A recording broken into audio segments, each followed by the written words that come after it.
marayika w'Uwiteka ahagurutse izi saha, marayika w'Uwiteka ahagurutse aka kanya ngo aramanutse ngo aje gutsemba izo ngabo zose, aje kuzikuraho, nta n'imwe isigaye, zose zirashize, arazitembye kuko Uwiteka hari umugamba gufite. Imana irambwira ngo mwigere ngo muherutse kubona ikimenyetso ngo cy'umuriro ngo kiratwika, ibikuba biracika, ngo ariko ngo iragarutse.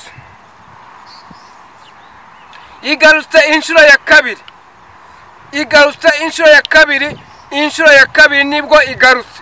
Ngo ikikubwiye ko igarutse ngo igiye kugukokoraho aya mashami yose yarakuriho, ngo igiye kuyakokora, ngo Imana iraje ngo ibigukokoyeho byose ibimazeho, kubera ko wanze kumva. Ariko irambwira ngo nimwihana, nimwihana, nimwihana, nimwihana mukayigarukira nayo ngo izabagarukira. Baragarutse ngo aranagukokoye nawe, ngo agukuyeho abo wari wishingikirije, ngo abakuyeho, oya aragukokoye, ndetse ngo ageze no mu bana, ageze mu nshuti, ageze mu bavumu bamuvukana, ageze kuri buri umwe mwese, ageze ku bihugu, ngo arakokoye amazeho, ngo ugiye gusigara umeze nk'uko iki giti kimeze, niko ugiye gusigara umeze. Hanyuma ijambo rirambwira ngo mwebwe mwese, mwebwe abakongomani, ngo guhera ku itariki ya kabiri, iya gatatu, iya kane n'iya gatanu, ngo aho muri hose ku isi hose, ngo mufate amasengesho y'iminsi. Iyo minsi mvuze itariki ya kabiri, iya gatatu, iya kane n'iya gatanu. Ubwo kandi irakokoye koko, irakokoye koko. Hanyuma ijwi ndimo nsenga rero ringarukaho ngo namwe banyarwanda ngo mutarinjira mu kwezi kwa kane mukore amasengesho ku itariki ya 30. Banyarwanda mwese mukunda igihugu,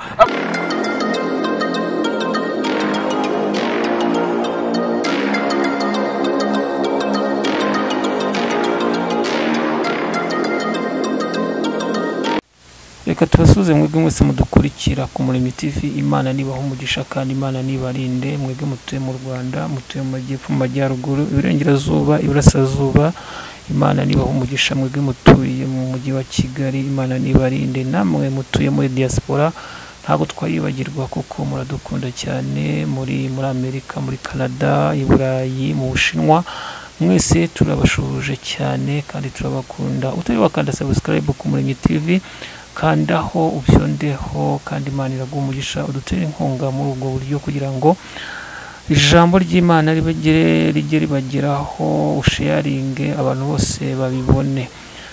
Imana rero nibaho umugisha mwebwe mwese mwabikoze, mwebwe mwese mudukurikira, namwe mutameze neza, Imana nibarinde kandi Imana ibakize mu izina rya Yesu Kristo, kandi nukuri turabishimira, kandi Imana ikomeze kubarinda. Reka twumve ijambo ry'Imana n'umukozi w'Imana Prophète François. Turamukunda cyane kandi ndabizi ko namwe mumukunda. Reka tumuhe karibu atubwire ijambo ry'Imana n'ikimana yamushyize ku mutima, kuko hari byinshi cyane Imana iba yamushyize ku mutima kugira ngo atubwire. Hari ubuhanuzi bwinshi cyane aba yashatse kugira ngo abutubwire natwe twitegure, kuko igihe n'ikindi cyo kugira ngo twitegure. Ni umukozi w'Imana, ari Imana yahagurukije kugira ngo akorere Imana, kandi namwe abakorere, imunyuzemo byinshi cyane ashobora kuvuga kugira ngo natwe tumenye icyo Imana dushakaho. Reka rero tumuhe karibu atubwire icyo Imana yamuhaye.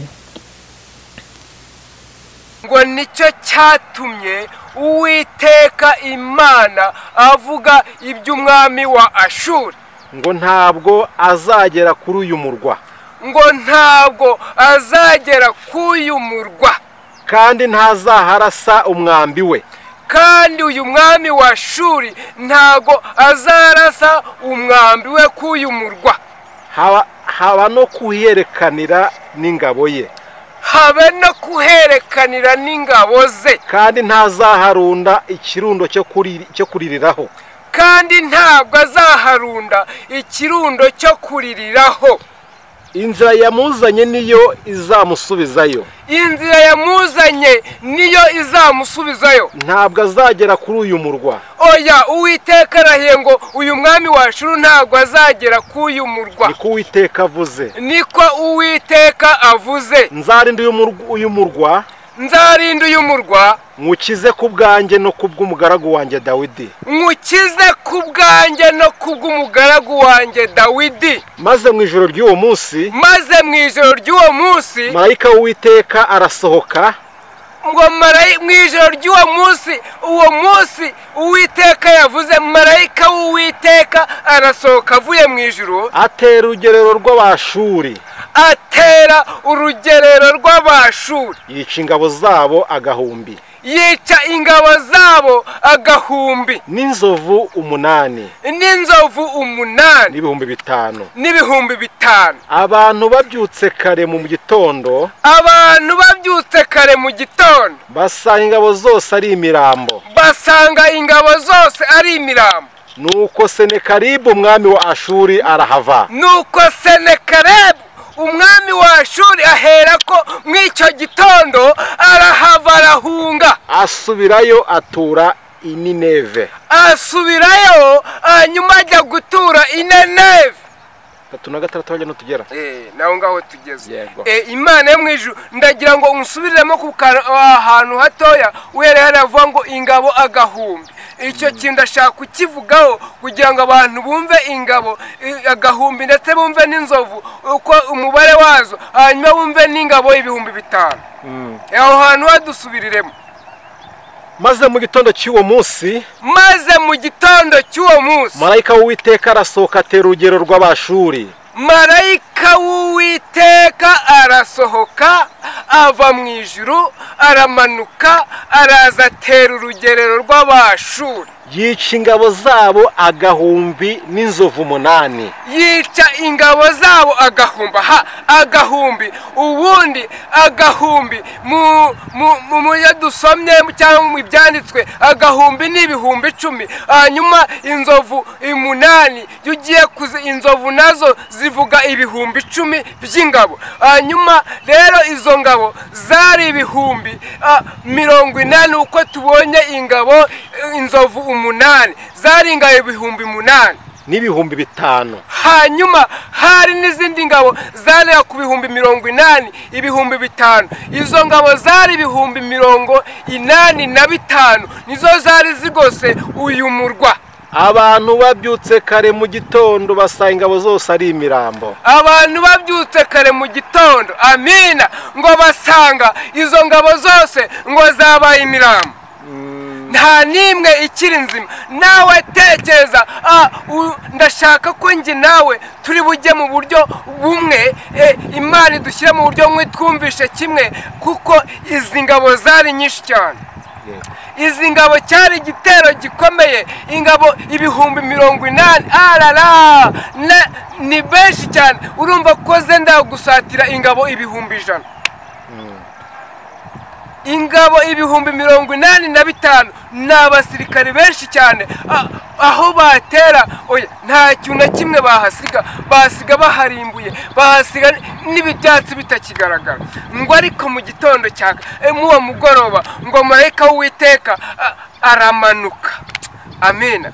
Ndashaka kukubwira ko nawe marayika w'Uwiteka arakumanukiye.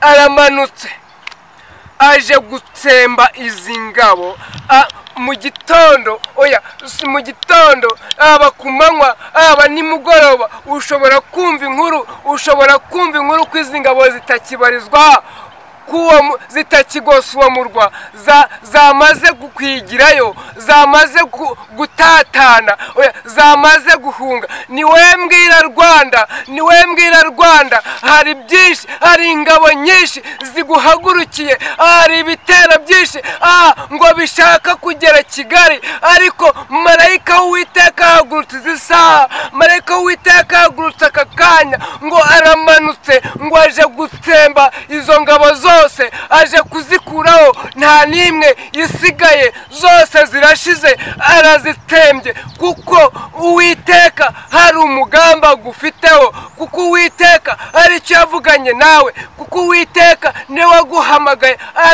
niwe waguhamagaye agukura aho wari uri, akuvana aho wari uri, agukura mu buhungiro, agukurayo gihera, agukura aho wari waraciriwe. Yewe Rwanda, araza gutereka mu murwa Kigali, araza arahagutereka, arakugabira ibyaha byose, arabiguha. None ngo Abashuri, umwami wa Ashuri ngo arahagurutse, ngo aje kukurwanya. Ariko Uwiteka yarirahiriye, Uwiteka yarirahiriye, Uwiteka arongera abisubiyemo, arirahiriye, aratsembye, ararimbuye, izi ngabo arazirimbuye, ndetse nta n'imwe ingwe izongera kuhagaruka ukundi. Oya, nta n'uzongera gushyira mu majwi ukundi, kubera yuko Uwiteka ari we uzikuyeho, kubera ko Uwiteka ari ukurinze. Haleluya. Niwe mbwira Rwanda, izi ngabo nizari zikugose, izi ngabo nizari zihagurukiye kukurwanya, izi ngabo zari zihagurukiye, ni ibitero bitandukanye, ni ibihugu bitandukanye byari byafashe imyanzuro, byari byafashe bicaye, baricara, hanyuma bajya inama yuko bagiye kukurimbura, bajya inama yuko bagiye kugusenya, bakakugira amatongo nk'uko n'ubundi bari barakugize. Ariko Uwiteka ngo ntabwo aribagirwa, ngo ntabwo aribagirwa, ngo hari amaraso ngo y'inzirakarengane kitaka akirira Uwiteka yumva, ngo niyo mpamvu ngo ahagurutse, kandi ntabwo azongera kukuriza ukundi, kandi ntabwo azongera kukubabaza ukundi. Ngo yarakubabaje bihagije, ariwe ngo yaragukomerekeje bihagije, ngo ariko ngo uyu munsi ngo yakugarutseho, ngo niyo mpamvu yohereje marayika w'Uwiteka agatsemba izi ngabo. Imana yo mu ijuru ibagirire neza, nawe kandi musomyi wadusomeye, Imana yo mu ijuru iguha umugisha. Imana yo mu ijuru niguha umugisha kubwo wadusomeye neza, kandi ukemera ko tugukoresha kugira ngo ubutumwa butambuke bugere kuba bugomba kugeraho. Hanyuma ndashaka ko tugira ikindi gikorwa dukora, hanyuma tukagira ibyo tuvuga ku byo Imana yadutumye tugomba kuvuga. Hanyuma hano murabona ko mfite igiti. Iki giti ndakigereranya nk'igihugu cyitwa Amerika. Iki giti ni Amerika, niyo ihagaze, niyo imeze itya, niyo ngeranyije na kino giti. Ariko Uwiteka Imana avugana nanjye, aravuga ngo kubera ko ngo wishyize hejuru, ngo kubera yuko ngo wiyemeje kumena amaraso y'inzirakarengane, ngo ariko wirengagiza yuko ngo Uwiteka abagutuye bakuye mu hirya no hino mu migabane itandukanye, ngo akabakuzanamo, ngo bakaguturamo, ngo none barahageze, ngo birengagiza bene wabo, birengagiza ubukene bari bafite, birengagiza ibibazo bari barimo, ngo bararenzwe, ngo bamaze kurengwa, ngo bumva yuko Imana nta mbaraga igifite. Imana irambwira ngo mwigere ngo muherutse kubona ikimenyetso ngo cy'umuriro, ngo kiratwika, ibikuba biracika, ngo ariko ngo iragarutse. Igarutse inshuro ya kabiri, igarutse inshuro ya kabiri, inshuro ya kabiri nibwo igarutse. Ngo ikikubwiye ko igarutse, ngo igiye kugukokoraho aya mashami yose yarakuriho, ngo igiye kuyakokora, ihereye kuba mwari mufatanyije bakomeye, bene abo bakomeye wita ngo ni inkingi zawe, abo bose irabakokoye, ibamazeho, ibigijeyo. Urabona uko usigaye ku giti gisigaye kunguku. Iyi ngiyi Amerika niko igiye gusigara ihagaze mu rugamba rwayo yonyine, ngo Imana ngo inyuze mu icyo gihugu, ngo ikuyeho icyizere cyose abantu bari bagufitiye, ngo igikuyeho. Imaze kugikuraho, ngo usigaye uhagaze ukunguku. Oya, nibi ngibi ntabwo bikiriho, umeze utya, ukumeze uku iki giti kimeze niko umeze.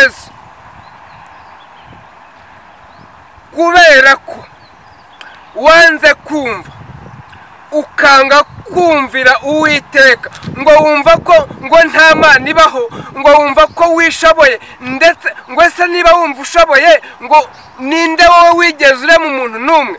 Ngo mbese aho wagambiriye, aho wahereye umena amaraso y'abantu, umena amaraso y'inzirakarengane, urica ngo ugakiza, wowe wica abantu warabaremye, ugambanira abantu warabaremye, uhora ucira ibice byo kurimbura abantu we warabaremye, uhora ucira ibitwaro byo kurimbura abantu we warabaremye. Niko Imana yambwiye ngo nkubaze wowe Amerika, wowe n'abasirikari bawe, wowe n'abakomeye bawe mwumva ko mukomeye, nuko Imana yambwiye ngo abantu muhora mugambiriye kwica ngo mwarabaremye. Imana irambwira ngo nkubaze ngo mbese ngo kumuriro waje ngo wakoze iki ngo uhagarike, ngo wakoze iki uhagarike, ngo ntiwari uzi ko bitashoboka ko byagenda kuriya, ngo ariko kubera ko Uwimana yashatse kukwera ko byose bishoboka, ngo niyo mpamvu yahanyuze, ngo hanyuma ngo icana uriya muriro, ngo ariko ngo nabwo ngo ntago wigeze wumva, ngo niyo mpamvu ije igukokweho aya mashami yose. Aya mashami ni ibihugu byari bikugaragiye, ni ibihugu byari bigushyigikiye, ni ibihugu wari waragize igikoresho cyawe, ngo Imana iraje ngo ibigukokoyeho byose ibimazeho kubera ko wanze kumva. Ariko irambwira ngo nimwihana mukayigarukira nayo ngo izabagarukira.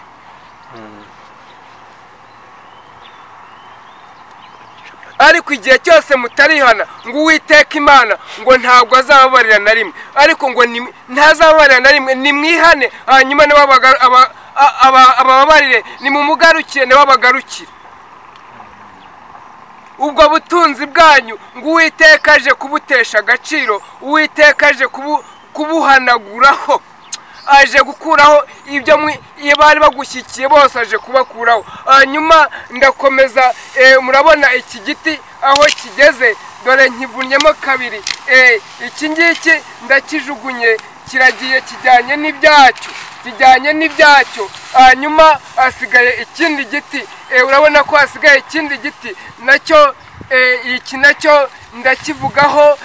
Ni wowe Kongo, wowe Kisedeki, Imana irambwiye ngo wanze kumva ngo umena amaraso y'abenegihugu, ndetse ngo mbese ngo ibyabaye mu Rwanda mu gihe cya jenoside ngo ntabwo byakwigishije, ngo ntabwo byakwigishije ku buryo warengera abaturage bawe, ngo n'ubu ngubu ngo jenoside ngo iri gukorwa, ngo niyo mpamvu Uwiteka Imana ngo yarakubwiye ngo aguciye ku ngoma, ngo ariko noneho ngo aragarutse, ngo aranagukokoye nawe, ngo agukuyeho abo wari wishingikirije, ngo abakuyeho, oya aragukokoye, ndetse ngo ageze no mu bana, ageze mu nshuti, ageze mu bavumu bamuvukana, ageze kuri buri umwe mwese, ageze ku bihugu, ngo arakokoye amazeho. Ngo ugiye gusigara umeze nk'uko iki giti kimeze, niko ugiye gusigara umeze, kubera ko wanze kumva, kubera ko wanze kumvira, kubera yuko wamennye amaraso yabo wakagombye kurengera, wimitse inda nini, wimika ubugome, wimika ubwicanyi. Niyo mpamvu Uwiteka agukokoyeho inshuti, kugira ngo umenye ko ari wowe kwiringirwa nta wundi. Ariko ijambo ringarukaho ngo nugarukira Uwiteka ngo iki gihugu ntabwo azakigabiza abanzi bawe, ariko nutamugarukira ngo iki gihugu ngo arakigabiza abanzi bawe pe.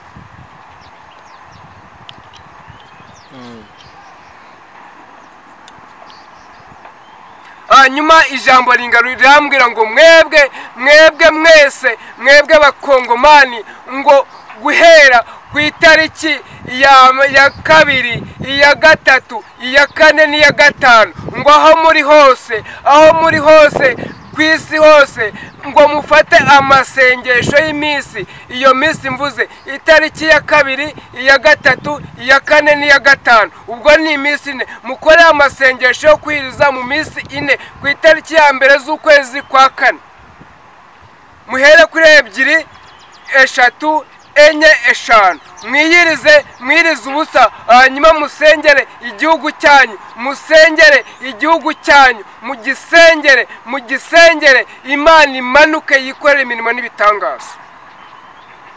Imana kuko irahanyuze pe, kandi irakokoye koko. Hanyuma ijwi ndimo nsenga rero ringarukaho ngo namwe banyarwanda ngo mutarinjira mu kwezi kwa kane mukore amasengesho ku itariki ya 30. Banyarwanda mwese mukunda igihugu, abanyarwanda komeye utambukije n'ubutumwa bukomeye. Buri wese reka mvuge ngo yicara, nkuko navuze ngo reka ngiye kwicara agatebe mwumve nitonze. Reka mvuge ngo buri wese n'umundi no kubwumva nabwumve yitonze, ajye aho adasobanukiwe ajye asubira inyuma yongere yumve neza icyo mwuka ari kubwira amatorero muri iyi minsi, icyo mwuka ari kubwira bimwe mu bihugu muri ino minsi. Ibyo ugomba guhindura ubihindure, ibyo ugomba gukosora ubikosore. Icyo numvise nuko Yesu azava. Francois, turagushimiye. Yego murakoze. Imana iguhe umugisha. Yego namwe Imana yo mu ijuru nibaha umugisha kuko mwatwakiriye, kandi ikomeze ibashyikire nibagure mu buryo butandukanye, ari ubw'umubiri ndetse n'ubw'umwuka, nikomeze kubagura. Amen. Reka tubwire abantu ko tuganye ku musozo, ariko umuntu utarakora subscribe nakore subscribe kugira ngo tujye tubana umunsi ku munsi. Uyu ni umuryango w'abana b'Imana, umuryango w'abantu bajya mu ijuru. Nimba nta kindi wongeraho, watangira telefone usenga Imana. Nta bintu byinshi ifite byo kuvuga, ibyo nari mfite n'ibyo ngibyo, ariko icyo navuga nuko Imana yo mu ijuru iteguye kugirira neza umuntu wese uri butambutse ubutumwa akabuhindura mu rurimi abantu bumva. Imana yo mu ijuru iramugirira neza, Imana yo mu ijuru igambiriye kumuha umugisha, Imana yo mu ijuru igambiriye kumugarukaho, hanyuma nawe kubera igikorwa n'abakoze cyo kwamaza umurimo w'Imana hari ibyo irahindura mu buzima bwe, ibyo abonaga bimugoye birahita bitangira byorohe, ibyo abonaga bimushikamiye birahita bitangira bimurekure. Rero reka rata twitangire nimero za telefoni. Rero nimero za telefoni ni 078 78 79 236. Iyo ni nomero ushobora kuduhamagaraho kuri WhatsApp. Iyi nimero ihamagarwaho kuri WhatsApp gusa, cyangwa ukayandikaho ukandika ubutumwa duhita butugeraho, turabusoma kandi duhita tugusubiza. Niyo duhamagaye turakwitaba nta kibazo, ukatugezaho icyifuzo cyawe tukagufasha uko tubishoboye tuyobowe n'umwuka w'Imana. Hanyuma ina nimero ushobora kuduhamagaraho bisanzwe uri mu gihugu nta WhatsApp ufite, iyo ngiyo ni 078 8 82 24 79 09. Rero aho waba uri hose waduhamagara kuri izo nomero. Hanyuma dufite groupe dusengeramo yitwa abari mu rugendo rugana mu ijuru. N'abari mu rugendo rugana mu ijuru, Paulo yahuguriye Timoteyo aramubwira ngo nta wakwishyira mu by'ubugingo ngo abakinejeje uwamwandikiye ubusirikare bwe. Niyo ntego y'iyo groupe iri. Amagambo tuyasanga mu rwandiko Paulo rwa kabiri Paulo yandikiye Timoteyo igice cyaho cya 2, niho tuyasanga. Urahera ku murongo wa mbere ugeze ku wa 5, ayo magambo niho uyasanga.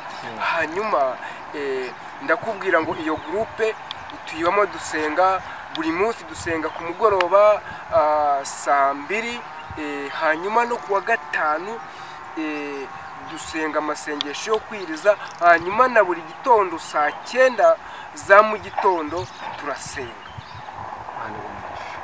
Ushaka ko tugufasha ku giti cyawe tukagusengera, turagufasha tukagusengera. Ibitangaza birakoreka, indwara zirakira, abadayimoni barahunga mu izina rya Yesu, ariko bisaba kwizera. Hanyuma ushaka ko dusenga natwe muri groupe turagufasha tukagushyiramo, utwandikira kuri nimero WhatsApp tukagushyiramo nta kibazo.